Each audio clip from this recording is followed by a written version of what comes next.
होने वाला है और ये बड़ा क्या होने वाला है, तमाम सवाल खड़े कर रहा है। क्योंकि सवाल दरअसल ये कि ईरान को क्या जवाब देगा इजराइल। दूसरा सवाल ये कि क्या दूसरा गाजा बनेगा तेहरान। अमेरिका की एंट्री से किसकी विक्ट्री होगी मिडिल ईस्ट में, आगे आखिर क्या होगा, युद्ध का दुनिया पर क्या असर पड़ेगा, ओआईसी देश क्या कोई बड़ा कदम उठाएंगे, ये तमाम सब सवाल है, इस पे चर्चा करेंगे। अब इस बीच यहाँ पे जो चर्चा करने के लिए गेस्ट हमारे साथ, उनसे परिचय करवा दे। आपका हमारे साथ जुड़ रहे डेस्क एक्सपर्ट कर्नल शैलेंद्र हमारे साथ जुड़ रहे हैं, संजय सोई जी साथी जुड़ रहे हैं हमारे साथ, यूके देवनाथ जी। लेकिन पहले चर्चा करें इसके पहले दिखा देते हैं आपको कुछ बड़ी खबर आ रही है। बड़ी खबर दरअसल आ रही है, ईरान ने अमेरिका को चेतावनी दी है और यह कहा कि अमेरिका दखल ना दे, ये साफ साफ कहा गया है। ईरानी विदेश मंत्री की ओर से किए अटैक से पहले अमेरिका को ये नहीं बताएंगे, उन्होंने ये भी कहा है। और ईरान ने साफ साफ अमेरिका को चेतावनी दी है। वहीं दूसरी ओर अमेरिका की ओर से बार बार ये कहा जा रहा है कि वो साथ खड़ा है इजराइल के। इस बीच बड़ी खबर दरअसल आ गई है कि चेतावनी दी गई है अमेरिका को। संजय सोई जी, पहला सवाल आपसे कि ईरान ने यहाँ पे चेतावनी दी अमेरिका को कि आप इसमें दखलंदाजी ना करें, लेकिन सवाल ये कि जिस तरीके से मिडिल ईस्ट में टेंशन बनी हुई है, आगे क्या देख पा रहे हैं आप, क्या कुछ हो सकता है, कितना सतर्क रहने की जरूरत है भारत को इस वक्त? नहीं, देखिए इसमें दो तीन चीज़ें निकल के आ रही हैं। एक तो वार्निंग दे रहे हैं, वार्निंग देते रहे, क्या फ़र्क पड़ता है अमेरिका को। सारी दुनिया जानती है अगर आज इजराइल हमला कर रहा है, जो लड़ाई चल रही है, चाहे वो हिजबुल्लाह के खिलाफ हो, हुती के खिलाफ हो या हमास के खिलाफ हो, इसमें अमेरिका का पूरा साथ है। अच्छा, अमेरिका बातें करते रहे शांति करो, लेकिन अगर आज अमेरिका हथियार देना बंद कर दे, उनको इंटेलिजेंस देना बंद कर दे, खबर देना बंद कर दे, तो क्या इजराइल लड़ सकता है? 2 दिन उसके बाद लड़ाई लड़ने में नहीं वो हो जाएगा जिस प्रकार से वो बम्बार्डमेंट कर रहे हैं। दूसरी बात जो आपने सवाल, बहुत अहम सवाल है कि ये क्या होगा, अभी किस तरह के हालात ये निकलते हुए आ रहे हैं। यहाँ पर देखा जाए तो इस समय में हालात काफ़ी नाजुक हैं। ईरान ने अपना तुरुप का पत्ता चल दिया, उन्होंने अपना कार्ड फेंक दिया। बॉल इस समय में इजराइल के कोर्ट में, क्योंकि ईरान को ये करना बड़ा जरूरी था, क्योंकि इसके कई कारण थे। उन्होंने अपने आम जनता को बताना था, उन्होंने अपने प्रॉक्सीज को बताना था, हिजबुल्लाह, हमास, हुती को बताना था। उनका मोराल डाउन हुआ पड़ा था। वो कह रहे थे हम लड़ाई लड़ रहे हैं, आप क्या कर रहे हो, आपने तो कुछ किया नहीं, हमें मरवाए जा रहे हो खाली। उनको आगे बढ़ाना था, इजराइल को मैसेज देना था, दुनिया को मैसेज देना था। ईरान के लिए करना बहुत जरूरी था, अब जरूरी है इजराइल के लिए करना। इजराइल ने वाकई में मैसेज दिया है कि इसका बदला लिया जाएगा, छोड़ा नहीं जाएगा इस चीज़ को। और बदला लेने के लिए उन्होंने ये भी कहा है कि समय हमारा होगा, जगह हमारी होगी। सही बात है, एक मिलिट्री कमांडर के तौर पर मैं ये मानता हूँ कि मैं कह के कभी नहीं आऊँगा कि मैं कल आ रहा हूँ। सोचने दो उसको, इजराइल ईरान टेंशन में घूम रहा। भी उन्होंने पूरा एयर स्पेस बंद कर दिया, लोग पेट्रोल के टैंकों पे लाइन लगा के खड़े हुए, वो सोच रहे अब आएगा। लेकिन कब आएगा, किस तरह से आएगा, क्योंकि इजराइल के अंदर वो क्षमता है, क्या वो डायरेक्ट अटैक करे। कर्नल शैलेंद्र, लेकिन अमेरिका की एंट्री और ईरान ने जिस तरीके से यहाँ पर साफ साफ चेतावनी दी अमेरिका को कि आप दखलंदाजी मत करिए, लेकिन अमेरिका तो साथ खड़ा है शुरुआत से इजराइल के और कहता रहा कि हम आपके साथ खड़े हैं। तो अमेरिका की एंट्री से विक्ट्री का जो पलड़ा होगा वो किसका भारी होगा? और दूसरा सवाल यहाँ पर यह भी है कि ईरान में जिस तरीके से हालात बन रहे हैं, क्या ये मान लिया जाए कि दुनिया भर के लिए जो कच्चे तेल को लेकर दिक्कत होगी उसका असर दिखाई देगा पूरी दुनिया पर? 3 बातें हैं, अगर आप मुझे अलाउ करें। आप लोगों ने अभी बात करी थी कि बहुत बड़ी स्ट्राइक करी है। मैं कहता हूं चलिए ईरान के पॉइंट ऑफ व्यू से ले लेता हूं। 400 आपने स्ट्राइक करे, आपने अपना top most level weapon system Fateh 1, hypersonic missile, supersonic missile, पता नहीं कौन कौन सी मिसाइल आप क्लेम कर रहे हैं, आपने डाल दी। डैमेज क्या हुआ? I want to know that. आपने बदला लेने की कोशिश करी है ना, नसरुल्लाह के मारने का बदला। क्या डैमेज हुआ मैं आपको गिनवाता हूं, क्योंकि वो ऑफिशियल है। ऑफिशियली डैमेज ये हुआ कि हाईवे के ऊपर कुछ मिसाइल गिरी और हाईवे ब्लॉक हो गया।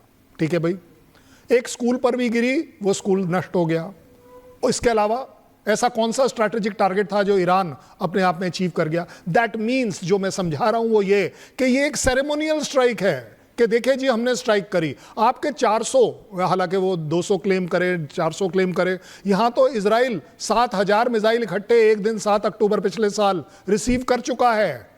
आप 200-400 कहां गिन रहे हैं?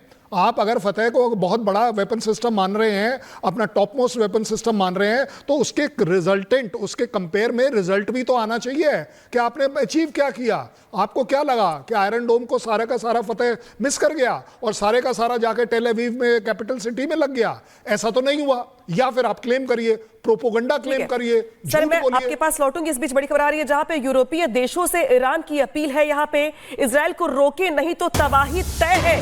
साफ तौर पे ईरान ने चेतावनी दी है और ये कहा है कि यूरोपीय देशों से अपील की गई है उनकी ओर से कि आप यहां पे इजराइल को रोके वरना तबाही तय है। और जो तबाही के शुरुआती कदम है वो यहाँ पे जो इजराइल की ओर से जो देखे जा रहे हैं, जो हम देख रहे हैं, तबाही के मंजर देख रहे हैं, ईरान ने ये साफ कर दिया है कि भाई जो यूरोपीय देश है वो इंटरफेयर करे। सीधे रुक करते हैं जो हमारे साथ जुड़ रहे हैं दीपक बोहरा जी। दीपक बोहरा जी, अगर यहाँ तो अपील की जा रही है ईरान की ओर से, लेकिन भारत के परिप्रेक्ष्य में अगर देखा जाए तो यहाँ पे भारत ने हमेशा से शांति की अपील की है और ये कहा कि भाई शांति बरते, हर बात का समस्या का समाधान है बातचीत के जरिए। लेकिन अगर मिडिल ईस्ट में तनाव बढ़ता है तो उसका असर दिखाई देगा भारत की ओर से, और भारत की ओर से यहाँ पे अपील की जा रही है कि जो लोग वहां पे रह रहे हैं वो खाली कर दें, वहां पे फिलहाल यात्रा ना करें। जो हालात दिख रहे हैं ऐसे में क्या आप लोगों से कहना चाहेंगे और हालात कैसे देख पा रहे हैं? हमारी मैम, जब भी आपके चैनल में होता हूँ ना, बहुत कुछ सीखने को मिलता है और आपके साथ तो 3 टॉप लेवल के मिलिट्री एक्सपर्ट्स बैठे हुए हैं। इतना मैं जरूर कहूंगा कि जो हमारे लोग वहां काम कर रहे हैं भारतीय समुदाय के गल्फ में, और फिर जो हमारा ऑयल इंपोर्ट वहां से होता है उस पर असर पड़ गई। तो आप जानती हैं, मुझसे बेहतर जानती हैं कि तेल की कीमतें बढ़ गई हैं। और मजेदार चीज यह है, अमेरिकन कंपनियां जो डिफेंस इक्विपमेंट बनाती हैं उनके शेयर्स भी बढ़ गए हैं। तो मार्केट हमेशा अपनी तरह से रिस्पॉन्ड करता है।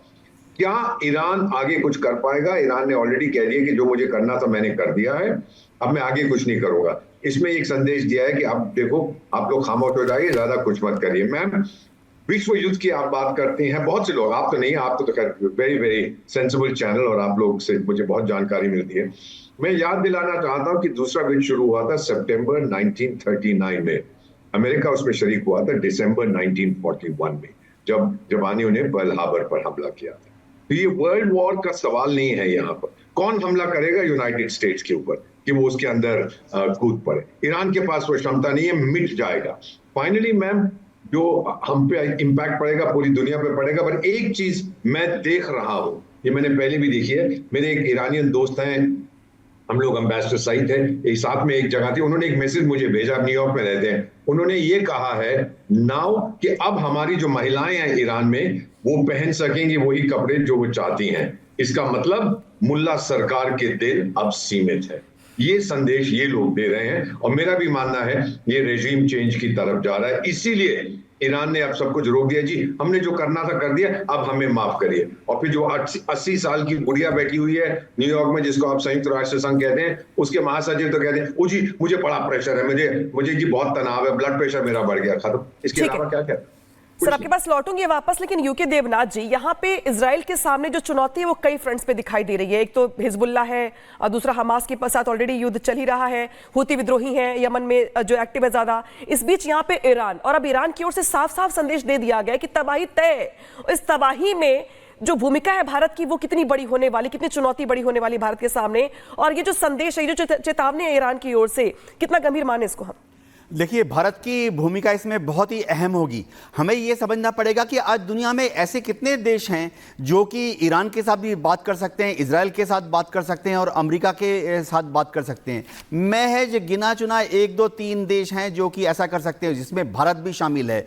दुनिया के ज़्यादातर देश जो ईरान से बात कर सकते हैं, उनका कोई भी डिप्लोमेटिक चैनल पे इजराइल के साथ या अमेरिका के साथ लिंक नहीं है। ठीक है सर, रोक रही हूं मैं आपको, एक बीच बड़ी खबर आ रही है, उसका रुख कर लेते हैं। खबर आ रही दरअसल जर्मनी को लेकर के, जहां पे जर्मनी के चांसलर ओलाफ ने ईरान को यहां पे चेतावनी दी है। और जो देखिए तमाम इस बीच बड़ी खबर दरअसल ये है कि जर्मनी ने ईरान को यहां पे चेतावनी दी है और ये कहा कि ईरान मिडिल ईस्ट को आग में ना झोंके। और यहां पे ये भी कहा गया कि इजराइल पर हमला रोके ईरान। तो कई देश यहां पर ऐसे हैं जो इस जंग की जद में आते हुए दिखाई दे रहे हैं। तो दूसरी ओर एक तो ईरान ये कह रहा है कि भाई आप रोकिए अमेरिका को, दूसरी ओर जो जर्मनी है वो ये कह रहा है कि भाई ईरान जो बाकी देशों को यहां पे ना झोंके इस युद्ध में। तो सवाल दरअसल यहां पर ये है संजय सोई जी की जो तमाम देश है वो चिंतित तो है, परेशान तो है। इसी में एक लाइन और भी जोड़ रही हूं मैं कि जो ये जो समय आ गया वो ये है क्या कि जो OIS देश है वो यहां पर मीटिंग करे और मीटिंग करके यहां पर ये तय करे कि भाई ये जो जंग के हालात पैदा हो रहे हैं वो सिर्फ 2 देशों तक सीमित नहीं है, जो बाकी देश है वो भी यहां प्रभावित होंगे। ऐसे में जो बयान निकल के सामने आ रहे, चाहे ईरान की ओर से हो चाहे जर्मनी की ओर से हो, वो बहुत महत्वपूर्ण भूमिका निभाते हैं इस वक्त। नहीं, बिल्कुल, वैसे देखा जाए तो बयान तो आ रहे हैं, बयान आते रहेंगे, लेकिन क्या वहां शांति होगी? कोई शांति का चांस नहीं लग रहा मुझे, क्योंकि जो माहौल बन गया अभी, आप देखिए हमास के साथ पिछले 1 साल से 7 अक्टूबर से लड़ाई चल रही है, हिजबुल्लाह